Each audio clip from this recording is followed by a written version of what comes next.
السلام عليكم البنات، كنتمنىكم تكونوا بخير وعلى خير وانتم كتشوفوا الفيديو ديال اليوم. مرحبا بكم فيديو جديد ووصفه جديده ان شاء الله. اليوم ان شاء الله غنشارك معكم كيكه طبقات بالفريز اولا بنكهه الفراوله. كتجي لذيذه بزاف، بارده ومنعشه ومقادير بسيطه. اول حاجه بالنسبه للكيك غادي نحتاجوا حبه واحده ديال البيض، غادي نضيف عليه قبيصه ديال الملحه ونصف كاس ديال السكر سنيده. غادي نخدموا هاد المكونات مع بعضياتهم بالطراب اليدوي حتى ينسجموا وكيبيض اللون ديال الخليط.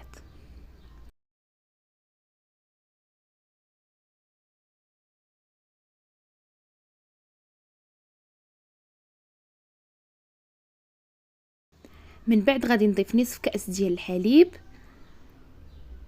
غادي نمزجو حتى هو مع هاد المكونات، وغادي نضيف نصف كاس ديال الزيت النباتي.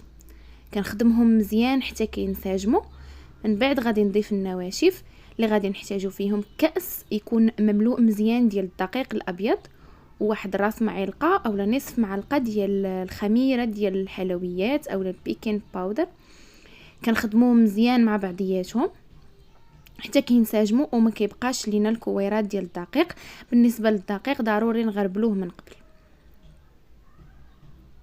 صافي الخليط كيكون هكا واجد، القوام ديالو كيجي على هذا الشكل. كناخذوا اي مول كنكبوا فيه هذا الخليط،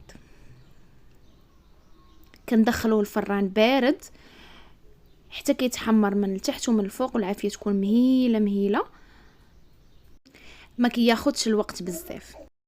كنساويو الخليط في المول باش يجينا السطح ديال الكيك مقاد.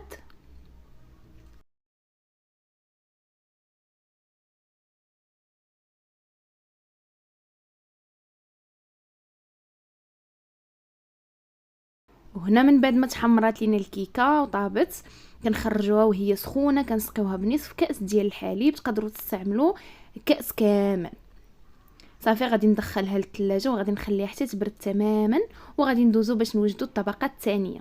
غادي نحتاج ليها نصف لتر ديال الحليب، غادي نضيف ليها النشا اولا الدقيق كيعطيو نفس النتيجه. غادي نضيف 3 المعالق كبار عامرين 5 المعالق ديال النشا ولا الدقيق، وغادي نضيف السكر كبيره مملوءه مزيان وجات الحلاوه هي هذيك. غادي نخلطوا هاد المكونات على البارد ونوضعوهم فوق النار حتى يعقد الخليط مع التحريك المستمر.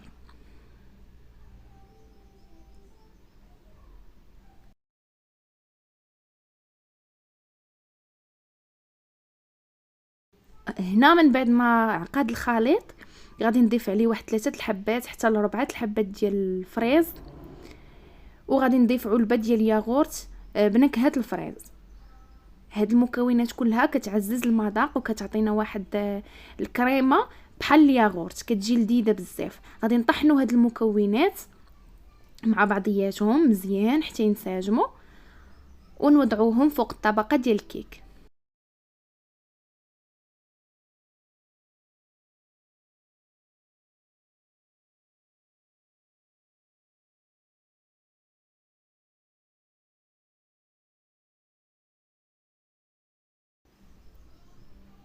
الطبقه ديال الكيك فهاد الاثناء كتكون بارده مزيان.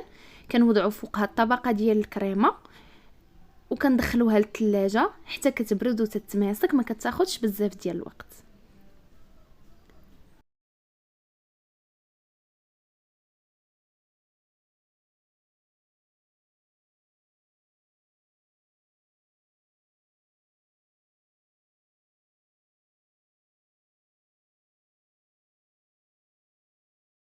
من بعد غادي نحضروا الطبقه الثالثه. غادي نحتاج فيها واحد الكاس ديال الماء وكيس ديال فلون بنكهه الفريز، غادي نضيفوه حتى هو، وغادي نضيف السكر. قبل غادي نضيف معلقه ديال النشا اولا الدقيق، معلقه ما عامراش مزيان كبيره، وغادي نضيف واحد 3 المعالق ديال السكر سنيده، كيبقاو على حسب الاختيار.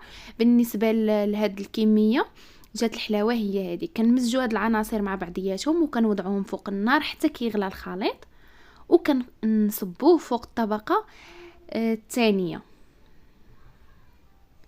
ضروري ما نستعملوا واحد المعلقه اولا واحد سباتول هكا باش ما كتحفرش الطبقه الثانيه وكيجي المنظر مزيان.